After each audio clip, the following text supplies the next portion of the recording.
ઓમ નમો ભગવતે વાસુદેવાય। પ્રિય દર્શકો, આપ સૌનું ફરી એકવાર અમારી આ ચેનલ સંપૂર્ણ જ્ઞાન ગુજરાતીમાં સ્વાગત છે।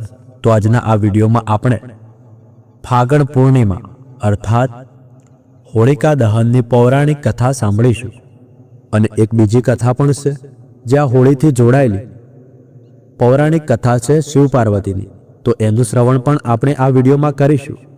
તો મિત્રો, આ વિડીયોને લાસ્ટ સુધી જોતા રહેજો। આ વિડીયો ગમે તો એક લાઈક કરવાનું ભૂલતા નહીં અને કોમેન્ટમાં હર હર મહાદેવ લખવાનું ભૂલશો નહીં અને તમારા મિત્રો અને પરિવારજનો સાથે પણ આ વિડીયો શેર કરજો જેથી એ પણ આ પાવન કથા સાંભળી શકે। તો ચાલો આજની સુંદર પૌરાણિક કથાનું શ્રવણ કરીએ। મિત્રો, ફાગણ પૂર્ણિમાનો તહેવાર માત્ર રંગો અને આનંદનો જ નહીં પરંતુ ભક્ત પ્રહલાદની અડગ શ્રદ્ધા અને ભગવાન નરસિંહના અદ્ભુત પ્રાગટ્યનું પ્રતીક પણ છે। આ દિવસે હોળિકા દહન સાથે સાથે બુરાઈ પર સારાનો વિજયનો ઉત્સવ પણ મનાવવામાં આવે છે। હિરણ્યકશ્યપના અહંકારનો નાશ કરીને ભગવાન વિષ્ણુ નરસિંહ રૂપે પ્રગટ થયા અને ધર્મની સ્થાપના કરી। અને આજની આ કથામાં છુપાયેલો સંદેશ આપણને શીખવે છે કે સત્યના માર્ગે ચાલનારની રક્ષા સ્વયં ભગવાન નારાયણ કરે છે। તો પ્રાચીન કથા મુજબ મહર્ષિ કશ્યપની પત્ની દક્ષ પુત્રી દિતિના ગર્ભથી બે મહાન પરાક્રમી પુત્રોનો જન્મ થયો, જેમાં મોટાનું નામ હિરણ્યકશ્યપ અને નાનાનું નામ હિરણ્યાક્ષ હતું। બંને ભાઈઓમાં મોટો પ્રેમ હતો। બંને મહાબળશાળી, અતિ પરાક્રમી અને આત્મબળથી સંપન્ન હતા। બંને ભાઈઓએ યુદ્ધમાં દેવતાઓને હરાવી સ્વર્ગલોક પર અધિકાર મેળવી લીધો। એક સમયે જ્યારે હિરણ્યાક્ષે પૃથ્વીને રસાતળમાં લઈ જઈ છુપાવી દીધી ત્યારે ભગવાન વિષ્ણુએ વરાહ અવતાર ધારણ કરીને પૃથ્વીની રક્ષા માટે હિરણ્યાક્ષનો વધ કર્યો। પોતાના પ્રિય ભાઈ હિરણ્યાક્ષના વધથી દુઃખી થઈ હિરણ્યકશ્યપે દૈત્યોને પ્રજા પર અત્યાચાર કરવાની આજ્ઞા આપી અને પોતે મંદરાચલ પર્વત ઉપર તપ કરવા ચાલ્યો ગયો। તે ભગવાન વિષ્ણુ દ્વારા પોતાના ભાઈની હત્યાનો બદલો લેવા બ્રહ્માજીને ઘોર તપસ્યા કરવા લાગ્યો। અહીંયા દૈત્યનું રાજ્ય રાજા વિહોણું જોઈ દેવતાઓએ આક્રમણ કર્યું। દૈત્યગણ યુદ્ધમાં પરાજિત થયા અને પાતાળ લોક ભાગી ગયા। દેવરાજ ઇન્દ્ર હિરણ્યકશ્યપના મહેલમાં પ્રવેશી તેની પત્ની ક્યાધુને બંધક બનાવી લીધી। તે સમયે ક્યાધુ ગર્ભવતી હતી, તેથી ઇન્દ્ર તેને સાથે લઈને અમરાવતી જવા લાગ્યા। ત્યારે દેવર્ષિ નારદે પૂછ્યું કે હે દેવરાજ, તમે ક્યાધુને ક્યાં લઈ જાઓ છો? દેવરાજ બોલ્યા કે દેવર્ષિ, તેના ગર્ભમાં હિરણ્યકશ્યપનો અંશ છે। હું તેને મારી નાખીશ અને પછી જ તેને છોડીશ। આ સાંભળી નારદજી બોલ્યા કે દેવરાજ, તેના ગર્ભમાં મહાન ભગવત ભક્ત છે, જેને મારવું તમારી શક્તિ બહાર છે, તેથી તેને છોડો। પછી નારદની વાત માનતા દેવરાજ ઇન્દ્રે ક્યાધુને મુક્ત કરી અમરાવતી પૂરી ગયા। નારદજીએ ક્યાધુને પોતાના આશ્રમમાં રાખી કહ્યું કે દીકરી, તારો પતિ તપ પૂર્ણ કરીને આવે ત્યાં સુધી તું અહીં આરામથી રહેજે। ક્યાધુ તે પવિત્ર આશ્રમમાં નારદજીના સુંદર પ્રવચનો સાંભળતી અને આનંદથી રહેવા લાગી, જેના ગર્ભસ્થ શિશુ પર પણ ઊંડો પ્રભાવ પડ્યો। સમય આવતા ક્યાધુએ પુત્રને જન્મ આપ્યો, જેનું નામ પ્રહલાદ રાખ્યું। અહીંયા હિરણ્યકશ્યપની તપ પૂર્ણ થઈ અને તે બ્રહ્માજી પાસેથી મનપસંદ વરદાન લઈ રાજધાની પરત આવ્યો। જ્યારે પ્રહલાદ થોડો મોટો થયો ત્યારે હિરણ્યકશ્યપે તેની શિક્ષાની વ્યવસ્થા કરી। પ્રહલાદ ગુરુના સાનિધ્યમાં રહી અભ્યાસ કરવા લાગ્યા। એક દિવસ હિરણ્યકશ્યપ મંત્રીઓ સાથે સભામાં બેઠો હતો, ત્યારે પ્રહલાદ ગુરુ સાથે તે આવ્યા। પ્રહલાદને પ્રણામ કરતા જોઈ હિરણ્યકશ્યપે તેને ગોદમાં બેસાડી સ્નેહ કર્યો અને કહ્યું કે તું અત્યાર સુધી અભ્યાસમાં લાગીને જે શીખ્યો છે તેમાંથી કોઈ સારી વાત કહે। ત્યારે પ્રહલાદ બોલ્યો કે પિતાજી, મેં જે શીખ્યું છે તેનો સાર કહું છું, જે આદિ, મધ્ય અને અંત રહિત, અજન્મા, વૃદ્ધિ અને ક્ષયથી રહિત અચ્યુત છે। તમામ કારણોના કારણ અને જગતના સ્થાપક અને સહારક એવા શ્રી હરિને હું નમન કરું છું। આ સાંભળી દૈત્યરાજ હિરણ્યકશ્યપની આંખો ક્રોધથી લાલ થઈ ગઈ। તેણે કાપતા હોઠોથી ગુરુને કહ્યું, અરે દુર્બુદ્ધિ બ્રાહ્મણ, તું મારી અવગણના કરીને આ બાળકને મારા પરમ શત્રુની સ્તુતિ કેવી રીતે શીખવી? ગુરુજીએ કહ્યું કે દૈત્યરાજ, તમે ક્રોધમાં આવી ન જશો. એટલો ક્રોધ યોગ્ય નથી. તમારો પુત્ર મારી શીખવેલી વાતો નથી કહી રહ્યો. ત્યારે હિરણ્યકશ્યપ બોલ્યો કે બેટા પ્રહલાદ, કહો તમને આ શિક્ષા કોણે આપી? તમારા ગુરુજી તો કહે છે કે મેં તમને આવા ઉપદેશ આપ્યા જ નથી. ત્યારે ભક્ત પ્રહલાદ કહેવા લાગ્યા કે પિતાજી, હૃદયમાં નિવાસ કરતા ભગવાન વિષ્ણુ જ સમગ્ર જગતના ઉપદેશક છે. તેમને છોડીને બીજો કોણ કોઈને શું શીખવી શકે? હિરણ્યકશ્યપ કહેવા લાગ્યો, અરે મૂર્ખ, જે વિષ્ણુની તું નિર્ભય થઈ સ્તુતિ કરે છે તે મારા સમક્ષ શું છે? મારા જીવતા કાળમાં કોણ પરમેશ્વર કહેવાઈ શકે? છતાં તું મૃત્યુના મુખમાં જવાની ઈચ્છાથી વારંવાર આવું બકતો રહે છે. આવું કહી હિરણ્યકશ્યપે પ્રહલાદને ઘણા પ્રકારથી સમજાવ્યો, પરંતુ પ્રહલાદના મનમાંથી શ્રી હરિ પ્રત્યેની ભક્તિ અને શ્રદ્ધા ઓછી કરી શક્યો નહીં. ત્યારે અત્યંત ક્રોધિત થઈ હિરણ્યકશ્યપે પોતાના સેવકોને કહ્યું કે અરે આ મારો દુષ્ટ છે, તેને મારી નાખો. હવે તેને જીવતો રાખવાથી કોઈ લાભ નથી, કારણ કે આ શત્રુ પ્રેમી પોતાના કુળનો નાશ કરનાર બની ગયો છે. અહીંયા હિરણ્યકશ્યપની આજ્ઞા મળતા જ તેના સૈનિકોએ પ્રહલાદને અનેક રીતે મારવાનો પ્રયત્ન કર્યો, પરંતુ તેમના બધા પ્રયત્નો શ્રી હરિની કૃપાથી નિષ્ફળ જતા. સૈનિકોએ પ્રહલાદ પર અનેક પ્રકારના અસ્ત્ર શસ્ત્રોથી પ્રહાર કર્યા, પરંતુ પ્રહલાદને કંઈ થયું નહીં. પછી તેમણે પ્રહલાદના હાથ પગ બાંધી સમુદ્રમાં ફેંકી દીધા, છતાં પણ પ્રહલાદ બચી ગયા. ત્યારબાદ તેમણે પ્રહલાદને અનેક ઝેરી સાપોમાં નાખ્યા, છતાં પણ કંઈ અસર ન થઈ. પ્રહલાદને મારવાના બધા પ્રયત્નો નિષ્ફળ થઈ જતા જોઈ હિરણ્યકશ્યપે પોતાની બહેન હોળિકા સાથે મળી પ્રહલાદને મારવાનું ષડયંત્ર રચ્યું. તેણે પ્રહલાદને કહ્યું કે જો તેને પોતાની ભક્તિ પર વિશ્વાસ હોય તો તે પોતાની ફોઈ હોળિકા સાથે અગ્નિમાં જઈ બેસે, નહીં તો વિષ્ણુ ભક્તિ છોડી દે. આ સાંભળી પ્રહલાદ પોતાની ભક્તિના બળે અગ્નિમાં બેસવા તૈયાર થયા. વેદી બનવાઈ અને તેની આસપાસ અગ્નિ પ્રગટાવવામાં આવી. હોળિકા પોતાની દેવી ચાદર ઓઢીને બેસી ગઈ, જે તેને અગ્નિથી રક્ષા આપતી હતી, અને તેની ગોદમાં ભક્ત પ્રહલાદ બેસી ગયા. અગ્નિ પ્રજ્વલિત થઈ, પરંતુ ભક્ત પ્રહલાદ જરાય વિચલિત થયા નહીં, પરંતુ ભગવાનની ભક્તિમાં લીન રહ્યા. અગ્નિ વધતી ગઈ ત્યારે પવનના જોરથી જ્વાળાઓએ તે દેવી ચાદર ઉડાડી દીધી અને પ્રહલાદને ઢાંકી દીધી. અને આકાશવાણી થઈ કે હોળિકાએ વરદાનનો દુરુપયોગ કર્યો છે, જેના દંડરૂપે તેનું મૃત્યુ નિશ્ચિત છે. અને દંડરૂપે હોળિકા એ જ અગ્નિમાં બળીને ભસ્મ થઈ ગઈ, તેની મૃત્યુ થઈ. અહીંયા તેનો ભાઈ હિરણ્યકશ્યપ પોતાની પ્રિય બહેનના મૃત્યુથી અત્યંત દુઃખી થઈ રડવા લાગ્યો. આ રીતે ફરી એકવાર ભક્ત પ્રહલાદની ભક્તિની જીદ થઈ અને અધર્મનો નાશ થયો. પ્રહલાદને સુરક્ષિત જોઈ પ્રજામાં મોટો સંતોષ ફેલાયો. પ્રજાએ ઉત્સવ મનાવ્યો. આ બુરાઈ પર સારાનો વિજય છે, અધર્મ પર ધર્મનો વિજય અને ક્રોધ પર પ્રેમનો વિજય છે. પ્રજાએ પોતાનો આનંદ વિવિધ રંગોથી રંગોત્સવ મનાવી વ્યક્ત કર્યો. સારા સારા પકવાન બનાવાયા, ગીતો ગવાયા. હોળિકા અગ્નિમાં બળી ભસ્મ થઈ ગઈ અને પ્રહલાદ ફરી જીવતા બચ્યા. તેનું સમાચાર જ્યારે દૂતોએ હિરણ્યકશ્યપને આપ્યું ત્યારે તે અત્યંત ક્રોધિત થયો અને પ્રહલાદને પોતાની સભામાં બોલાવ્યો. હિરણ્યકશ્યપે પ્રહલાદને કહ્યું કે અરે દુષ્ટ, જે બળ પર તું આવી ઉલટી સીધી વાતો કરે છે, તારો તે ઈશ્વર ક્યાં છે? જો તે સર્વત્ર છે તો મને આ ખંભામાં કેમ નથી દેખાતો? ત્યારે પ્રહલાદ બોલ્યા કે પિતાજી, મને તો તે પ્રભુ ખંભામાં પણ દેખાય છે.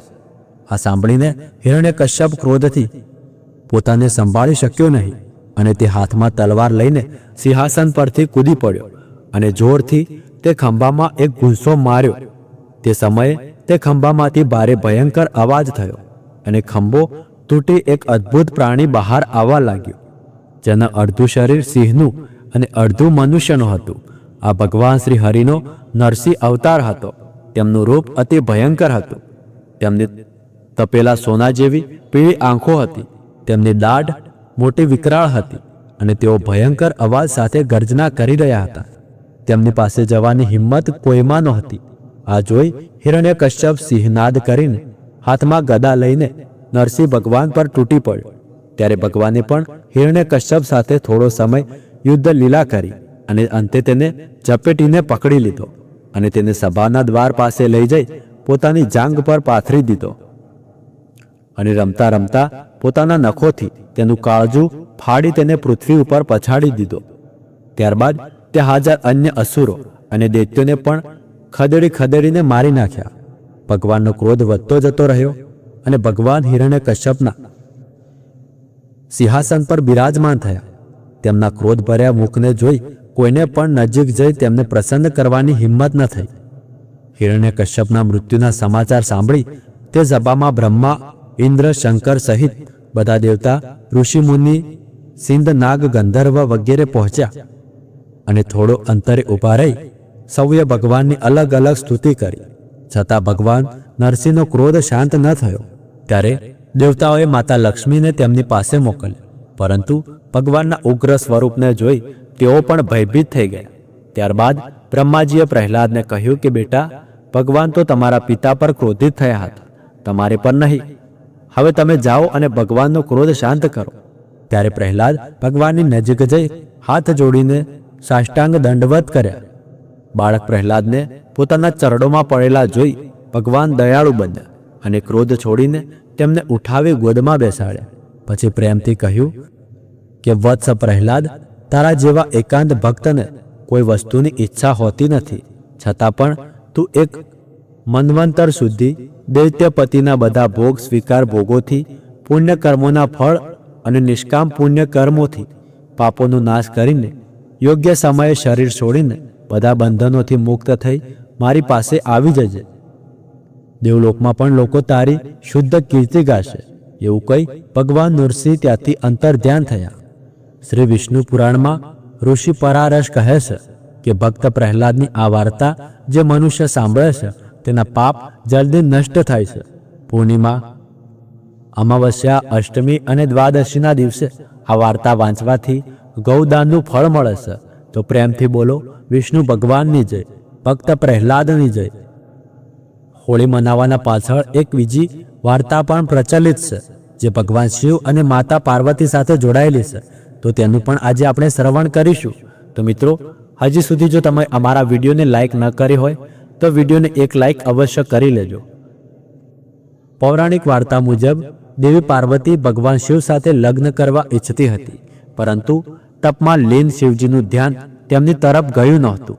દેવી પાર્વતીના પ્રયત્નો જોઈ પ્રેમના દેવતા કામદેવ આગળ આવ્યા. તેમણે તપમાં લીન ભગવાન શિવ પર પુષ્પ બાણ છોડ્યો, જેના કારણે ભગવાન શિવનું તપ ભંગ થયું. તપ ભંગ થતાં ભગવાન શિવ ક્રોધિત થયા અને તેમને પોતાની ત્રીજી આંખ ખોલી. તેમના ક્રોધની અગ્નિમાં કામદેવ બળી ભસ્મ થઈ ગયા. ત્યારબાદ ભગવાન શિવે દેવી પાર્વતી તરફ જોયું. હિમવાનની પુત્રી દેવી પાર્વતીની આરાધના સફળ થઈ અને ભગવાન શિવે તેમને પત્ની રૂપે સ્વીકારી લીધા. પરંતુ કામદેવના ભસ્મ થયા પછી તેમની પત્ની રતિને અસમયે વૈધવ્ય સહન કરવું પડ્યું. ત્યારે રતિએ ભગવાન શિવની આરાધના કરી. ત્યાં પાર્વતીજીના પૂર્વ જન્મની વાતો સ્મરણ કરીને ભગવાન શિવે જાણ્યું કે કામદેવ નિર્દોષ છે. અગાઉના જન્મમાં દક્ષ પ્રજાપતિના પ્રસંગમાં તેમને અપમાન સહન કરવું પડ્યું હતું. તેમના અપમાનથી વ્યથિત થઈ દક્ષપુત્રી સતીએ આત્મદાહ કર્યો હતો. એ જ સતી પાર્વતી રૂપે જન્મી અને આ જન્મમાં પણ શિવજીને જ પતિ તરીકે સ્વીકાર્યા. કામદેવે તો માત્ર સહયોગ જ આપ્યો હતો. શિવજીની દ્રષ્ટિએ કામદેવ છતાં દોષી છે, કારણ કે તેઓ પ્રેમને શરીરના સ્તર સુધી મર્યાદિત રાખે છે અને તેને વાસનામાં પડવા દે છે. ત્યારબાદ ભગવાન શિવ અને દેવી પાર્વતીના લગ્ન સમયે દેવી પાર્વતીએ ભગવાન શિવને વિનંતી કરી કે તેઓ કામદેવને પુનર્જીવિત કરે. દેવીના આગ્રહ પર ભગવાને કામદેવને પુનર્જીવિત કર્યા અને કહ્યું કે હવે તમે અશરીરી છો, અને તેમને નવું નામ આપ્યું મનસિજ. કહેવામાં આવે છે કે તે ફાગણ પૂર્ણિમા હતી. અડધી રાતે લોકોએ હોળીનું દહન કર્યું. સવાર સુધી તેની અગ્નિમાં વાસનાની મલિનતા બળીને પ્રેમના રૂપમાં પ્રગટ થઈ હતી. કામદેવ અશરીરી ભાવથી નવા સર્જન માટે પ્રેરણા જગાવતા વિજયનો ઉત્સવ મનાવવા લાગ્યા. આજ દિવસ હોળીનો દિવસ હોય છે. ઘણા સ્થળોએ આજે પણ રતિના વિલાપને લોકધૂન અને સંગીતમાં રજૂ કરવામાં આવે છે. તો પ્રિય શ્રોતાઓ, હોળીનું નામ લેતા જ આપણા સમક્ષ અનેક રંગો દેખાય છે, પરંતુ હોળી મનાવવાની આ શરૂઆત ક્યારથી થઈ?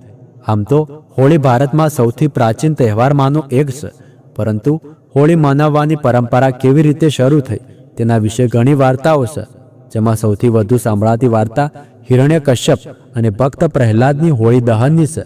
જેના ઉપરાંત પણ ઘણી વાર્તાઓ છે, જેમાં રાધા કૃષ્ણ અને ભગવાન શિવ પાર્વતી સાથે જોડાયેલી વાર્તાઓ પણ છે.